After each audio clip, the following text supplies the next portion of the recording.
hear people say, if you believe it, then you can achieve it. And the problem with that is they're leaving out the most important part of the equation. And that part is work, action, actually doing something. That's what you have to do to achieve anything. Yeah, you gotta believe it, but you better get the work done. When you're a kid, you're all potential. It's chaotic potential. It can manifest itself in any number of ways. And maybe you don't want to give that up. So you're like Peter Pan. You want to be a kid forever because you don't want to give up the potential. And you look out in the world and all you see are Captain Hooks, who've lost a hand, who are chased by death because that's the clock in the crocodile. It's already got a taste of him. He's terrified by death and he's a tyrant. Well, I don't want to grow up to be that. So I won't be disciplined at all. Well, that's no good because the way the potential transforms itself into actuality is through discipline. You say, well, I don't know what to do. It's like, that's okay.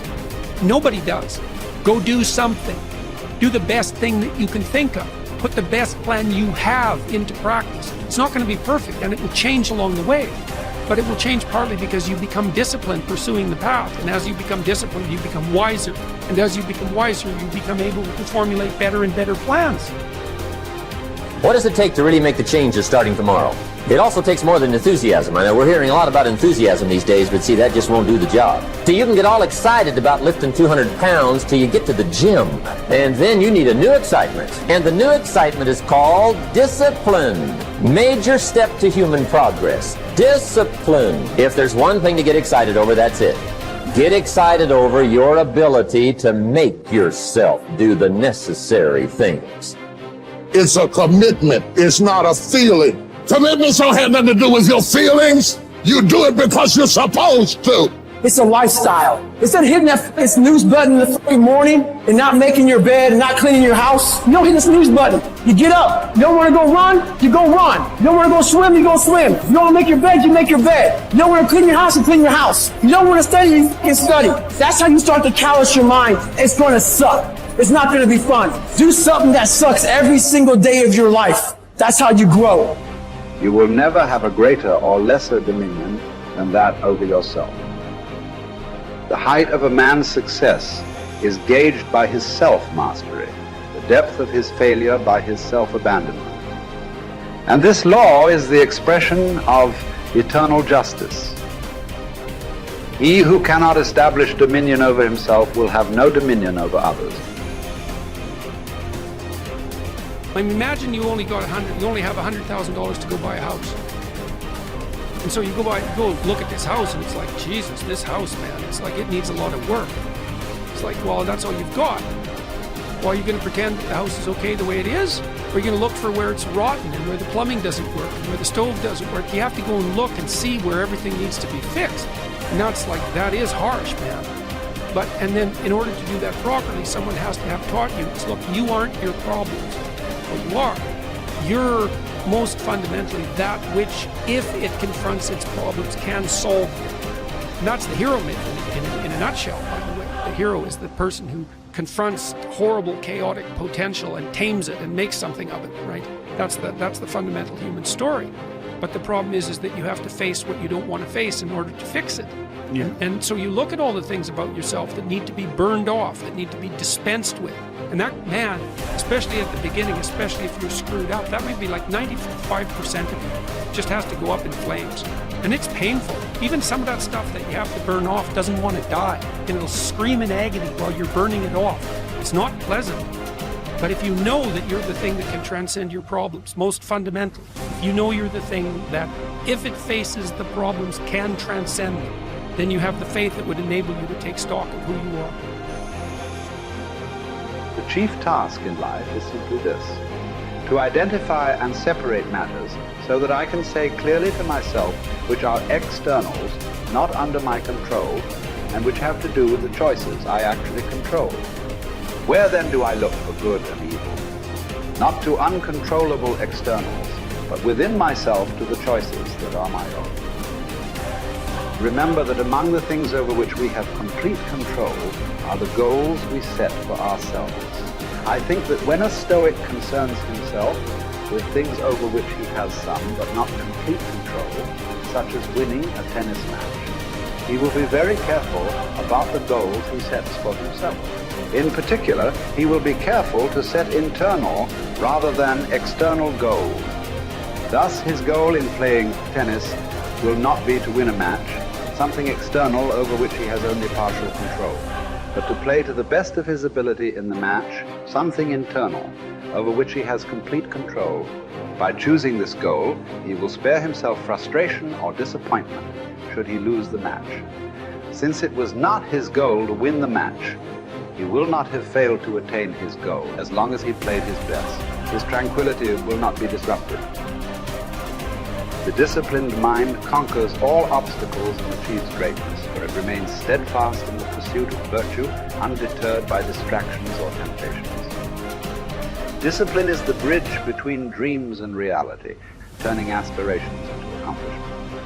It is the compass that guides us through the storms of life, keeping us on the path of righteousness.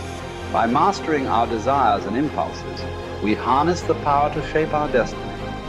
Discipline is the foundation of character, the forge where resilience and strength are honed. It is through disciplined action that we transform ourselves, inch by inch, into the best version of who we can be. This is from 12 Rules for Life. Rule 4 is compare yourself to who you were yesterday, not to who someone else is today. Yes. Because you need to have a hierarchy of improvement. You need to be aiming for something, and that means you're going to be lesser than people who've already attained along that dimension. Yes. And that can give rise to envy. So the question is, who should you defeat in the final analysis? And the answer is, you should defeat your former self. You should be constantly trying to do that. And you're the right control for yourself too, because you're the one who's had all your advantages and disadvantages. And so if you want to compete fairly with someone, then you should be competing with you.